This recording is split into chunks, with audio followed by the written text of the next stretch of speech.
Alors aujourd'hui, on va s'intéresser à ce message codé ici. Casse-toi.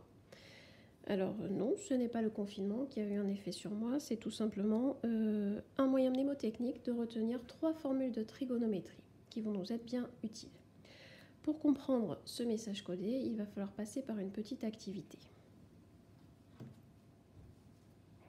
Alors, je vous ai mis sur Agora normalement le lien permettant d'arriver sur le site en question. GeoGebra, c'est un logiciel qu'on a déjà utilisé en classe. Donc, qu'est-ce qu'on voit ici sur ce logiciel? Eh bien, on voit un triangle rectangle qui a été tracé. C'est un triangle rectangle en A. On voit des indications du point de vue des longueurs. On voit la mesure de BA qui est ici de 10,97. On voit la mesure de BC qui est de 12,66. Et la mesure de CA qui est de 6,33. Toutes ces mesures ici sont reportées dans l'encadré juste en dessous. On voit aussi qu'il y a une mesure d'angle, l'angle B qui mesure 30 degrés. On sait déjà que l'angle A mesure 90 degrés puisque c'est l'angle droit. On ne nous a pas indiqué la mesure de l'angle C, on serait tout à fait capable de la calculer en faisant tout simplement 180 degrés moins 90 plus 30, c'est-à-dire moins 120, ce qui nous ferait donc un angle de 60 degrés pour l'angle C.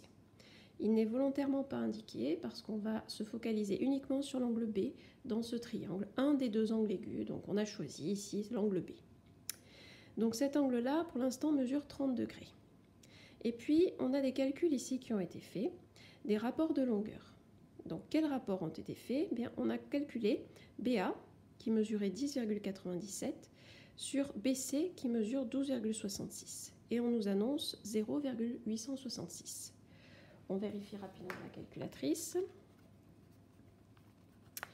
Donc, 10,97 divisé par 12,66. Qu'est-ce qu'on nous annonce? On nous annonce à peu près 0,866, c'est bien ce qui est affiché sur la calculatrice. De même, on nous a fait calculer ici AC sur BC. AC mesure 6,33, divisé par BC qui mesure 12,66. On vérifie, et on trouve bien ici 0,5. On pourrait faire de même en calculant AC qui mesure 6,33 divisé par BA qui mesure 10,97 et on nous annonce environ 0,577. Je vous laisse vérifier à la calculatrice, mais c'est effectivement le résultat. Bon, je peux utiliser ce point-là et faire bouger le point sur la figure, ce qui est pratique avec GeoGebra puisque sur une feuille de papier, on ne pourrait pas faire ce genre de manipulation. Donc je vais volontairement faire bouger ce point A.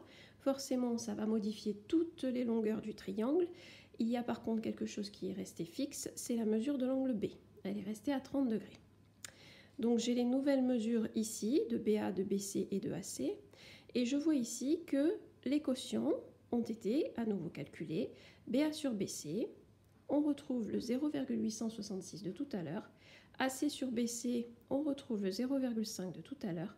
Et AC sur BA, on retrouve le 0,577. Donc, j'ai modifié totalement les longueurs du triangle. Je n'ai pas modifié la mesure de l'angle ici, mais je constate ici que les longueurs, oui, ont changé, mais par contre, les quotients sont restés les mêmes que tout à l'heure. Vous pouvez vérifier par vous-même en faisant les calculs à la calculatrice. Je refais cette manipulation, je change encore la position du point A, ce qui a pour conséquence de changer toutes les longueurs des côtés du triangle. Je constate ici que les quotients, eux, sont restés identiques. Une dernière fois, je modifie encore, j'ai toutes les longueurs qui ont changé, mais par contre, les quotients, eux, sont restés identiques. Voyons ce qui se passe maintenant si j'agis sur la mesure de l'angle B. Pour l'instant, il est resté à 30 degrés. Si je bouge cet angle-là, et si je passe par exemple à 59 degrés maintenant, je change un petit peu la position de mon point A. Voilà, j'ai des nouvelles mesures ici qui sont indiquées. Et quand je regarde ici du point de vue des quotients, les valeurs qui sont affichées ne correspondent plus du tout aux valeurs annoncées tout à l'heure. Vous pouvez récupérer les longueurs ici, faire vous-même les calculs, mettez sur pause la vidéo et vérifier qu'effectivement vous trouvez bien les résultats qui sont annoncés ici. Je laisse l'angle à 59 degrés ici. Je bouge mon point A. Qu'est-ce que ça a comme conséquence? ça change les longueurs de tous les côtés de mon triangle, mais par contre, les valeurs des quotients ici restent les mêmes. Je change encore la position de mon point A. Qu'est-ce que ça a comme conséquence? Ça change les longueurs de tous mes côtés, mais par contre, les quotients, eux, ne changent pas. Voyons ce qui se passe si je change encore la mesure de mon angle. Voilà, je prends un angle de 15 degrés. J'ai ici des longueurs nouvelles pour mon triangle. J'ai ici les valeurs de mes quotients. 0,966, 0,259, 0,268. Je ne touche plus à la mesure de l'angle, je le laisse à 15 degrés. Je change la position du point A. Regardez un petit peu ici ce qui se passe. Toutes les longueurs changent, mais par contre, les quotients restent à 0,966, 0,259 et 0,268. Qu'est-ce que ça signifie finalement? Ça signifie que les quotients que l'on est en train de calculer ici, en fait, ils ne dépendent pas des longueurs des côtés. Ils dépendent uniquement de la mesure de l'angle B. Ce n'est que lorsque j'ai changé la mesure de l'angle B que ça a eu comme conséquence de faire changer mes rapports de longueur. Donc ces quotients-là ne dépendent que de la mesure de l'angle B. Il y a donc un lien entre ces quotients et la mesure de l'angle B. Donc, si je reprends maintenant, et si je fais un bilan de tout ce que je viens de dire, nous avions une figure de ce style-là. Rectangle en A. Un angle B ici sur cette figure qui est de 37 degrés. Des longueurs ici pour les trois côtés du triangle. Nous avons vu à la précédente vidéo du nouveau vocabulaire. Donc, je résume ici. ABC est un triangle rectangle en A. AC représente le côté à l'angle B. Donc, je me positionne par rapport à cet angle B et je me demande quel nom je vais donner au côté AC par rapport à l'angle B. Par rapport à l'angle B, ce côté est en face. Ce côté est à l'opposé de l'angle B. Donc, on va l'appeler le côté opposé à l'angle B. Le côté AB, c'est celui-ci. Le côté AB, c'est un des côtés qui forme notre angle B. Cet angle est formé par le côté qui est ici, BC, et le côté AB.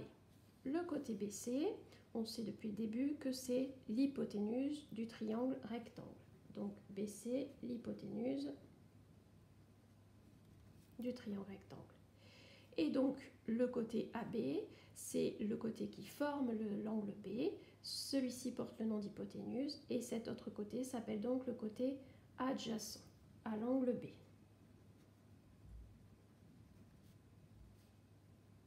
Voilà. Je fais exprès de mettre un double trait sous le O, sous le A et sous le H.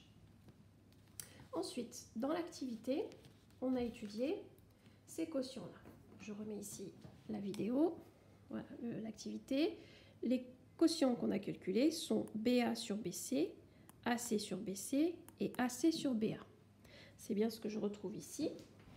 AC sur BC, ici, c'était donc le deuxième qui avait été calculé. AC sur BA, c'était le troisième, et AB sur BC, c'était le premier. Et on a constaté que tous ces quotients-là, en fait, ne dépendaient que d'une chose. Ils ne dépendaient que de la mesure de l'angle B. Donc, ne dépendent que de la mesure de l'angle B. Donc, ces quotients, je vous ai dit, comme ils ne dépendent que de la mesure de l'angle B, il y a forcément un lien entre ces quotients et l'angle B. Eh bien, chaque quotient ici va porter un nom très précis. AC sur BC, c'est ce qu'on va appeler le sinus de l'angle B. Sinus, ce qui s'écrit plus simplement sin de l'angle B. AC sur AB, AC sur AB, c'est ce qu'on va appeler la tangente de l'angle B. Tangente qu'on écrira plus simplement tan. Et AB sur BC, c'est ce qu'on appellera le cosinus de l'angle B et que l'on notera plus simplement cos de l'angle B.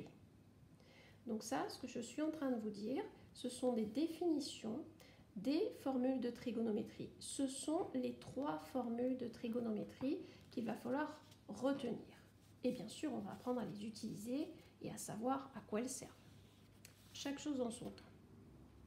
Donc ici, le cosinus d'un angle, qui s'appelait B ici, qui s'appelle X ici, c'est pour généraliser, ça correspond à quoi? Ici, c'était AB. AB, par rapport à l'angle B, qu'est-ce que c'est? On a dit tout à l'heure que AB, c'était le côté adjacent. Donc ici, c'est la longueur du côté adjacent à l'angle X. Puis, BC ici, qu'est-ce que c'est? Dans le triangle, BC, c'est l'hypoténuse. Donc ici, longueur de l'hypoténuse.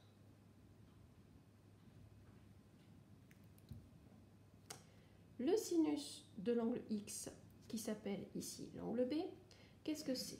On l'a ici, la formule. On nous a dit que c'était AC, non, AC. Qu'est-ce que c'est par rapport à l'angle B? C'est le côté opposé.